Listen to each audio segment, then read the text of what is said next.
তাহলে আমরা ইসলামী ব্যাংকের টাকা জমা রাখবো অন্য ব্যাংকের উপরে প্রাধান্য দিয়ে, এতে কোনো সন্দেহ নাই। দ্বিতীয় হলো টাকা বিভিন্ন পলিসিতে রেখে সেখান থেকে কি খাওয়া, লাভ খাওয়া। এটা হালাল কিনা তার জন্য বলেছি ওলামা ইকরামদের একটি মত।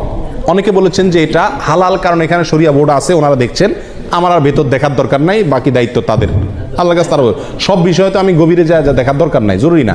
আর সবচেয়ে বড় কথা হলো তারা বলেন মুসলিম হিসাবে আমরা যেরকম মুসলিম, ভেজালও আছে ভালো আছে, ইসলামী ব্যাংকগুলো এরকম দুধের দোয়া না, তাদেরও ভুলও আছে সঠিকও আছে। কিন্তু তারা যেহেতু সুদের বিরুদ্ধে স্লোগান নিয়ে রাস্তা নামছে এবং এটার বিরুদ্ধে একটা ফ্লো তৈরি করতে চাচ্ছে, অতএব তাদের ওখানে টাকা রেখে হালাল ব্যবসার পলিসিতে টাকা রেখে লাভ খাওয়া মাসে মাসে জায়েজ আছে।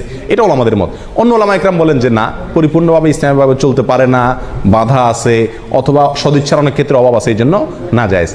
এক্ষেত্রে আমি বলবো তৃতীয় মতটি, সেটা হলো যদি আপনার বিকল্প কোনো পথ খোলা থাকে তাহলে আপনি এই ব্যাংকে টাকা রেখে লাভ খাওয়ার চাইতে সরাসরি ব্যবসা করুন, সেটা সবচেয়ে নিরাপদ এবং ভালো।